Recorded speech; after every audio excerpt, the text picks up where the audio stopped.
नमस्कार, आप देख रहे हैं हर खबर। मैं हूं आपके साथ अमित शर्मा। मथुरा में राष्ट्रपति रामनाथ कोविंद ने पत्नी सविता कोविंद के साथ बांके बिहारी के दर्शन किए हैं। इसके साथ ही आपको हम बता दें कि राष्ट्रपति ने बांके बिहारी मंदिर में देहरी पूजन किया। इस दौरान उन्होंने दीपक भी जलाए। वहीं मंदिर सेवायत आचार्य अवधेश बादल ने पूजन अर्चन करवाया। वहीं राष्ट्रपति रामनाथ कोविंद करीब आधा घंटा मंदिर में मौजूद रहे। इस मौके पर सीएम योगी आदित्यनाथ और राज्यपाल आनंदीबेन पटेल भी उनके साथ मौजूद रहे। इस मौके पर महामहिम का काफिला रामताल में मौजूद कृष्णा कुटीर में भी पहुंचा, जहां महामहिम माताओं से संवाद किया।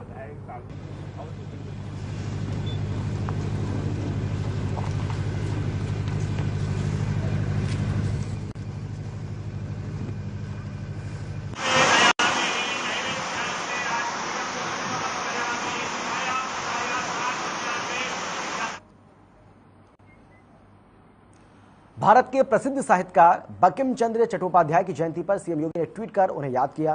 उन्होंने कहा कि महान राष्ट्रवादी चिंतक और अद्भुत साहित्यकार अपनी ओजपूर्ण रचनाओं की ओर से उनके द्वारा जनमानस में क्रांति की अखंड ज्योति प्रज्वलित करने वाले कालजयी रचनाकार राष्ट्रगीत वंदे मातरम के रचयिता बंकिम चंद्र चट्टोपाध्याय जी की जयंती पर उन्हें नमन।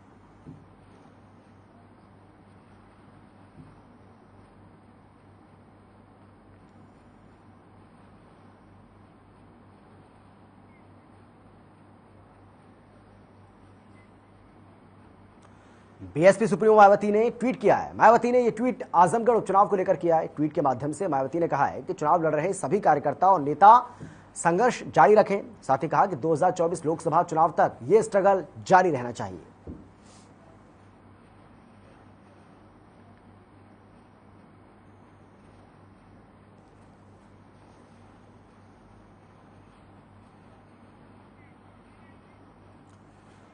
रामपुर में लोकसभा उपचुनाव पर समाजवादी पार्टी के नेता आजम खान का बड़ा बयान सामने आया है, जहां उन्होंने कहा कि इसे न चुनाव कह सकते हैं और न ही चुनावी नतीजे आने कह सकते हैं। 900 वोट के पोलिंग स्टेशन में सिर्फ 6 वोट डाले गए और 500 के पोलिंग स्टेशन में सिर्फ 1 वोट डाला गया।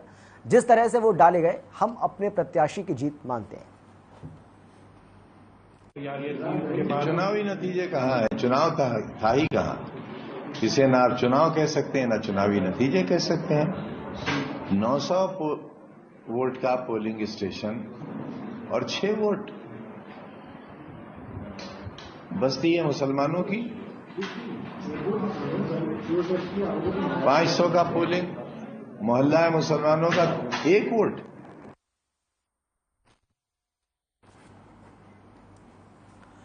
विधानसभा अध्यक्ष सतीश महाना कानपुर के दौरे पर रहे, जहां उन्होंने गंगा पूजन किया। इस दौरान विधानसभा अध्यक्ष सतीश महाना ने बताया है कि गंगा बैराज का नाम अभिलेखों में लवकुश गंगा बैराज नाम से दर्ज है और इसीलिए जब भी यहां का नाम लिया जाए तो लवकुश गंगा बैराज जरूर कहा जाए। यहां जल्द ही लवकुश की प्रतिमा स्थापित कराई जाएगी और कानपुर का सबसे ऊंचा राष्ट्रध्वज लहराया जाएगा। कमिश्नर डॉक्टर राजशेखर ने कहा है कि गंगा बैराज में कानपुर बोट क्लब को भव्यता और सुंदरता के साथ बनाया गया है। हमें नहीं लगता है कि देश में इतना भव्य बोट क्लब कोई दूसरा होगा।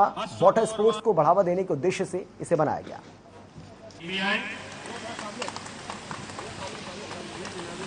और इस अद्भुत जल क्रीड़ा आयोजन की रनिंग कमेंट्री प्रस्तुत करेंगे।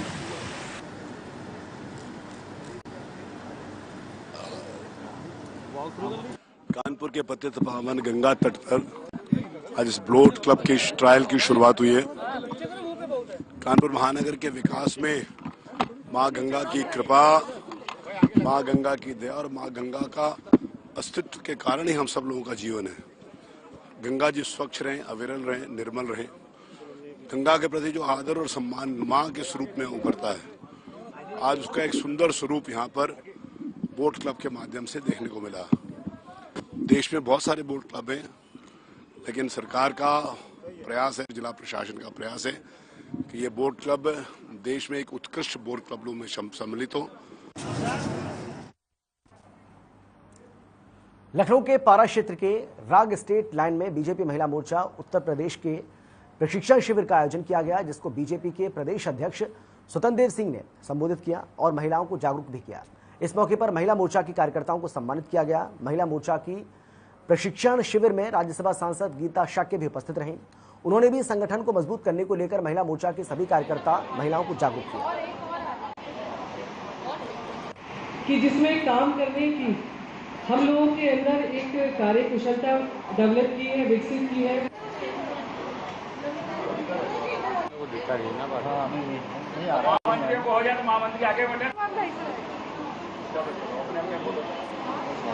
2024 की तैयारी है। निश्चित तौर से मानिए कि हम लोगों ने जो नीचे बूथ अध्यक्षों से लेके सेक्रेटरी से लेके मंडल जिला क्षेत्र से काम किया है और उसके बाद चुनाव के बाद 4 महीना हो गए, थोड़ा कुछ हम लोग शिथिल हो गए थे, तो दोबारा पुनः फिर प्रशिक्षित करके नए सिरे से काम करना शुरू कर देंगे 2024 में। अब विश्वास माने। अभी आपने देखा होगा कि 2 चुनाव हमारे उपचुनाव हुए, रामपुर और आजमगढ़। उसमें भी देखिए हमारी जीत हुई, बड़ी जीत हुई। तो इससे स्पष्ट है कि हम 2024 में पहले से ज़्यादा, जो हमने 19 में हमारे सांसद आए थे उससे ज़्यादा अपनी बार सांसद मिलने वाले। संगठन को सक्रिय करने के लिए कार्यकर्ता का सम्मेलन करते हैं, हम बैठक करते हैं, रैली करते हैं और प्रशिक्षण होता है। उसी महिला मोर्चा का प्रशिक्षण होता है, उसी प्रशिक्षण वर्ग मेरे को आना होता। तो समापन, आप सबने समापन भाषण सुना है। हमारा संगठन के काम है अपनी कार्य पद्धति है, कार्यकर्ता का निर्माण करना, उसी के तहत हम लोग संगठन चलाते हैं। क्योंकि ये राजनीतिक दल व्यक्तिवाद, वंशवाद, परिवारवाद, जातिवाद से ऊपर उठकर एक राष्ट्रवादी विचारधारा पर संगठन को खड़ा करना, जो पंक्ति के अंतिम व्यक्ति को, रहने वाला व्यक्ति को सम्मान देना है और उसको भरपेट सत्ता आती है तो उसको भरपेट भोजन देना है। रहने पीलीभीत खाकरा रिवर फ्रंट का उद्घाटन जिलाधिकारी ने फीता काट कर शुभारंभ किया। उद्घाटन समारोह में मौजूदा मंत्री ने कहा कि प्रधानमंत्री स्वच्छ भारत मिशन साकार करते हुए नदी के किनारे बरसों से फैली गंदगी की साफ सफाई कर खाकरा रिवर फ्रंट के रूप में विकसित करने का काम किया गया। जो पार्क विकसित किया गया है वो लोग अपने परिवार के साथ आ सकते हैं, पर खुद सहायता समूह के द्वारा कैंटीन विकसित की गई है। साथ ही लोगों से साफ सफाई का दायित्व समझने की अपील की गई।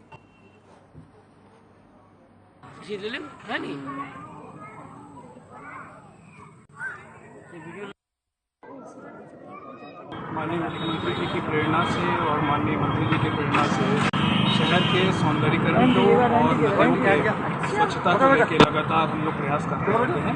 और जनपद पीलीभीत में शहर के बीच से गुजरने वाली खकरा नदी पे खकरा रिवर फ्रंट का लोकार्पण हुआ है। यहाँ पे इस खकरा नदी को साफ करने के भी प्रयास करे जाएंगे। जो नाले आते हैं उन पे प्लांट लगा के जिससे स्वच्छ पानी इसमें आए, इसका प्रयास रहेगा। क्या शहरों को स्वच्छ बनाना, सुंदर बनाना। इससे पहले भी कई सारे हमारी पहली सरकार कई सारे पार्क, कई सारे चौराहों का सौंदर्यीकरण हुआ।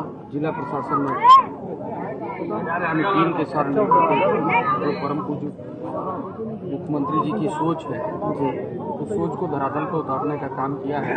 ये इतिहास में बहुत इसमें हमारे के टीम सर, उनका बहुत बहुत आभार, जिन्होंने इस बस्ती को नीचे से उठा के आसमान पे पहुंचा दिया। उसके बाद मैं धन्यवाद देना चाहता हूँ हमारे विधायक संजय सिंह गंवार जी का। इतना बड़ा सहयोग इस पीलीभीत में किया उन्होंने। इस छोटी सी बस्ती में उन्होंने 50 लाख पास करवा के प्रशासन की तरफ से ऐसा विकास इस चंदोई में कराया है जो कभी भूला नहीं जाएगा।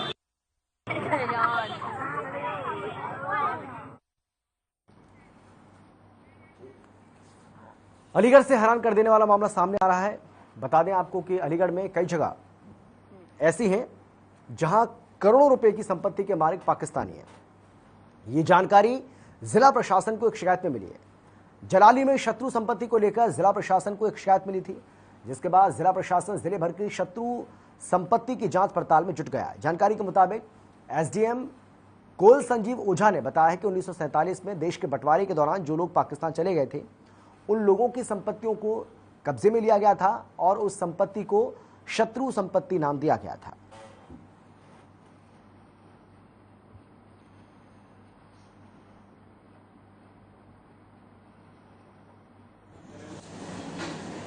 ये शत्रु संपत्ति जो है ये पार्टीशन के समय जब हिंदुस्तान पाकिस्तान अलग हुआ था तो उस समय जो लोग वहाँ चले गए थे उनकी जो संपत्ति रह गई थी वो संपत्ति शत्रु संपत्ति कहलाई और उस पर सरकार का ही वो माना गया। स्वामित्व, और इसके लिए एक अलग विभाग बना हुआ है। इसका हेड ऑफिस है बॉम्बे में, कहाँ है वो शत्रु संपत्ति है।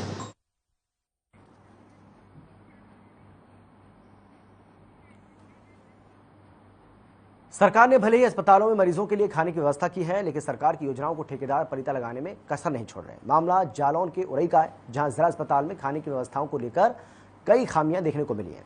इसके साथ ही आपको बता दें कि मरीजों के मुताबिक खाने में कोई गुणवत्ता नहीं है। खाने की शिकायत को लेकर जिला अस्पताल में सीएमएस अनिवेश मनोधा से बात भी हुई, तो उन्होंने ये कहकर बात को टाल दिया कि मैस के नोडल अधिकारी AK पांडे हैं, आप उनसे बात कीजिए। इस मामले में कोई भी जिम्मेदारी लेने को तैयार नहीं है।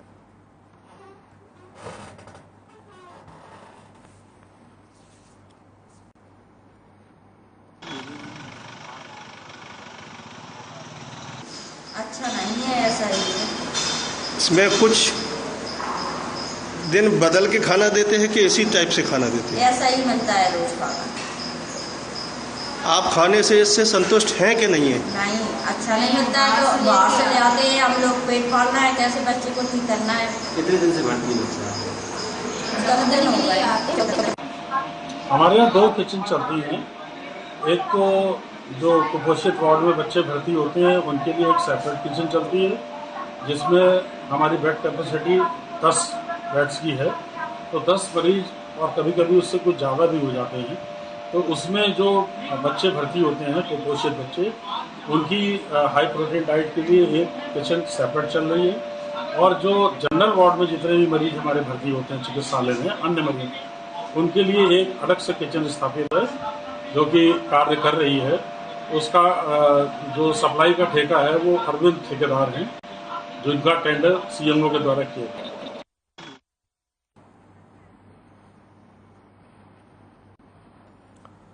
तो अस्पताल के खाने को लेकर मरीज बेहद परेशान है और खाने की व्यवस्था को लेकर सवाल उठाए जा रहे हैं। योजना को लेकर भी ठेकेदारों पर पलीता कहा जा रहा है कि ठेकेदार जो हैं वो योजना को पलीता लगा रहे हैं, क्योंकि जिन ठेकेदारों को इस बात की जिम्मेदारी दी गई है वो कहीं ना घालमेल कर रहे हैं, गड़बड़झाला कर रहे हैं, और इसकी वजह से मरीजों को ज़्यादा परेशानी का सामना करना पड़ रहा है और कम गुणवत्ता वाला खाना उनको दिया जा रहा है, जो उनके लिए स्वास्थ्य के लिए भी हानिकारक साबित हो सकता है।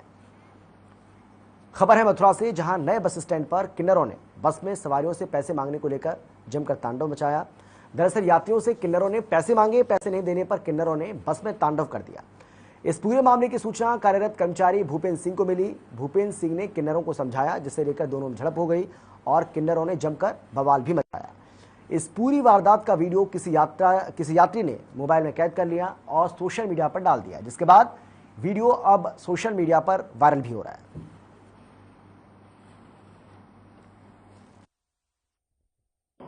तैतालीस 90 गाड़ी लगी हुई थी, उसमें किन्नर अंदर घुस गए और पैसे मांगने लगे। तो 1-2 सवारी ने जब पैसे नहीं दिए तो उसमें बस में ही अंदर हुए।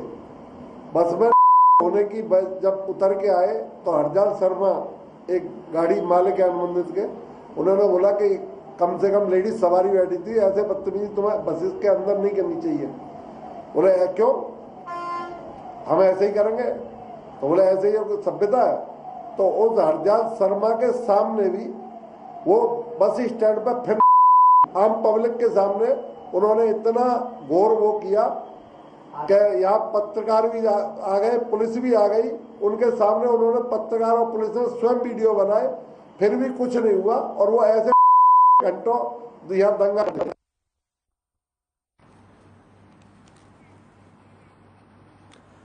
और अब खबर है कासगंज से, जहां मथुरा बरेली राजमार्ग पर उस वक्त अफरा तफरी का माहौल बन गया जब रिफाइंड से भरा टैंकर पलट गया। एक तरफ टैंकर के पलटने से रिफाइंड सड़क पर गिर गया।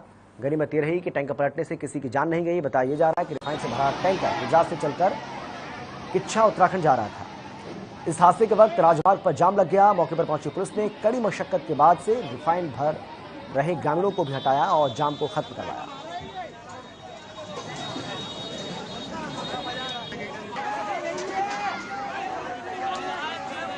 तस्वीर आपको दिखा रहे हैं, रिफाइंड से भरा कैंटर पलट गया, जिसके बाद किस तरीके से यहाँ पर अफरा तफरी का माहौल बन गया। जो ग्रामीण हैं वो रिफाइंड भरने के लिए, रिफाइंड को लेने के लिए वहाँ पर इकट्ठा हो गए। हालांकि फिर पुलिस को मौके पर पहुँचना पड़ा और भारी मशक्कत के बाद पुलिस ने लोगों को यहां से हटाया। इसके साथ ही न केवल हटाया बल्कि जाम को भी खुलवाया और जेसीबी के जरिए इस पलटे कैंटर को भी वहां से उठवाया गया।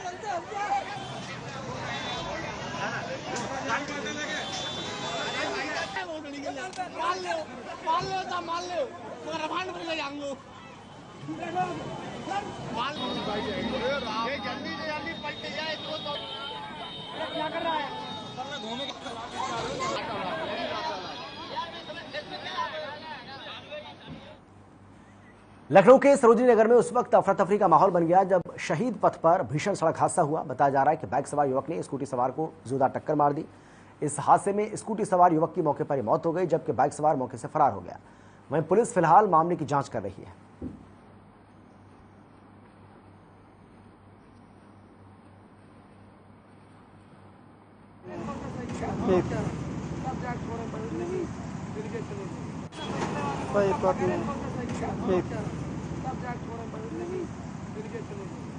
शहीद पथ पर यह भीषण सड़क हादसा हुआ है। बाइक और स्कूटी में जबरदस्त टक्कर हुई है।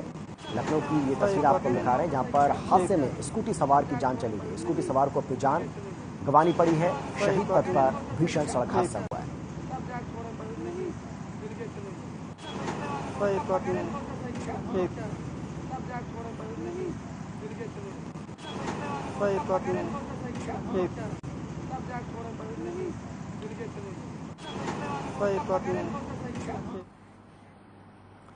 कानपुर महानगर में भारतीय कंपनी सचिव संस्थान कानपुर चैप्टर ने हाफ डे सेमिनार का आयोजन किया। इस मौके पर मुख्य अतिथि के रूप में आए हुए सीएस आदेश टंडन ने कंपनी अधिनियम 2013 के अंतर्गत नोटिस खोज इन्वेस्टिगेशन से संबंधित कानूनी बारीकियों पर चर्चा की है और अपना अनुभव भी साझा किया। इसके अलावा आदेश टंडन ने कानपुर चैप्टर के सदस्यों को नोटिस खोज इन्वेस्टिगेशन के समय पर कैसे रिप्लाई करें और क्या रणनीति अपनाएं, इसके बारे में विस्तार से बताया। उन्होंने बताया कि जिस तरह से कॉरपोरेट कार्यालय मंत्रालय विभिन्न कंपनियों और उनके निदेशकों को अलग अलग नोटिस भेजकर इन्वेस्टिगेशन शुरू कर रहा है, उससे कंपनी सचिव प्रोफेशनल्स के पास अवसर पैदा हो रहे हैं और इसके लिए संस्थान के मेंबर्स के पास इन विषयों की पूरी जानकारी होना जरूरी है।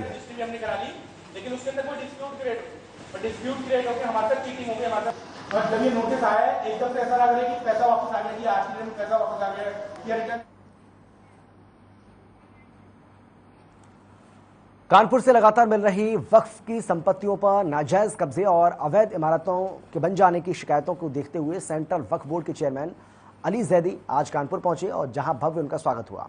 इसके बाद चेयरमैन अली जैदी शूटरगंज की मस्जिद का निरीक्षण करने के लिए पहुंचे। वहां निरीक्षण करने के बाद नवाबगंज बड़ी करबला का निरीक्षण किया। उन्होंने कहा कि सभी अवैध कब्जों की कानूनी कार्रवाई करके जल्दी कब्जा मुक्त कराया जाएगा।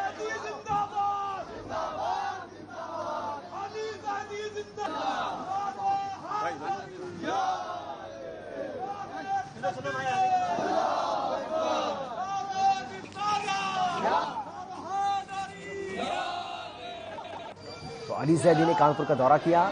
वक्फ बोर्ड के चेयरमैन हैं अली जैदी और किस तरीके से उनका लोगों ने स्वागत किया उसकी तस्वीर आपको दिखा रहे हैं। उन्होंने कहा कि अवैध कब्जों पर कार्रवाई की जाएगी। अवैध कब्जाधारियों को, अवैध कब्जा करने वालों को किसी भी सूरत में बख्शा नहीं जाएगा। अली जैदी के इस दौरे को लेकर वहां मौजूद लोगों में बहुत ज्यादा उत्साह देखने को मिला और उनका भव्य तरीके से स्वागत भी किया।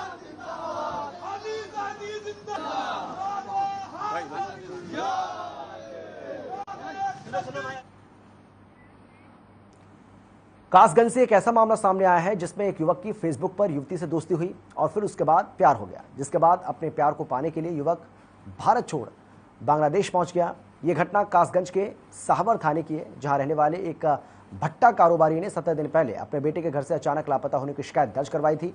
पुलिस ने जब इस मामले की जांच शुरू की तो वो भी हैरान रह गया। पुलिस को पता चला कि युवक पश्चिम बंगाल में है, लेकिन पुलिस जब पश्चिम बंगाल पहुंची तो युवक वहां से भी गायब था और पता चला कि प्यार को पाने के लिए युवक बांग्लादेश पहुंच गया। पुलिस के मुताबिक युवक एंजिल क्वीन नाम की युवती से फेसबुक के जरिए संपर्क में था, जिससे मिलने के लिए वो बांग्लादेश तक जा पहुंचा। बांग्लादेश में युवक कहां है ये अभी स्पष्ट नहीं है। पुलिस ने विदेश मंत्रालय से इस पूरे मामले की जानकारी प्राप्त करने की कोशिश की है। विदेश मंत्रालय से युवक के बारे में फिलहाल अभी तक कोई जानकारी नहीं मिल पाई है।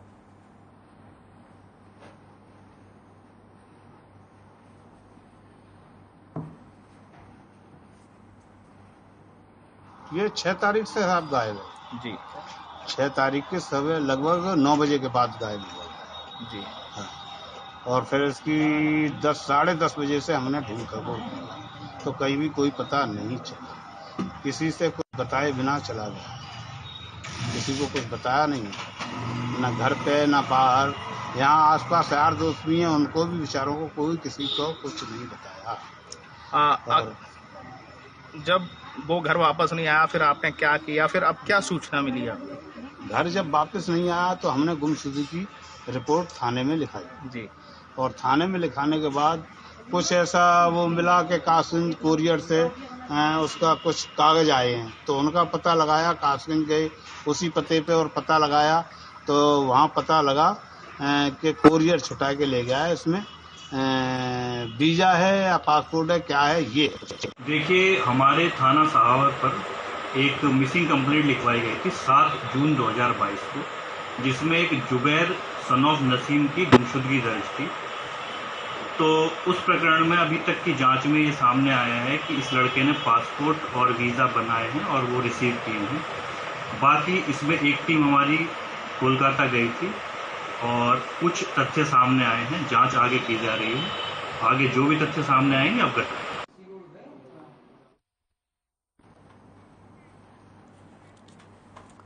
खबर है प्रतापगढ़ से, जहां एक महिला वाराणसी से दिल्ली जा रही, लेकिन जब महिला प्रतापगढ़ रेलवे स्टेशन पर सामान लेने उतरी तो ज्यादा भीड़ होने की वजह से वो ट्रेन में चढ़ नहीं पाई, जिससे महिला की ट्रेन छूट गई। जिसके बाद महिला ने जीआरपी पुलिस को सूचना दी। इस पर ड्यूटी पर तैनात उपरोक्त जो कर्मी हैं उन्होंने महिला के परिजनों को संपर्क किया और सकुशल परिवार वालों से मिलवाया।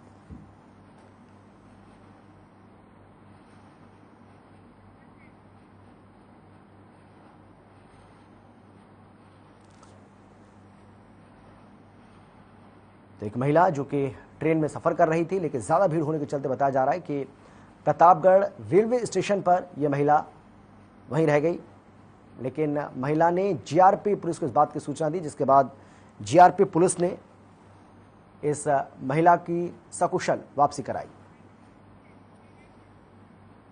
और फिलहाल इतना ही, छोटे से ब्रेक के बाद फौरन लौटेंगे। आप देखते रहिए हर खबर।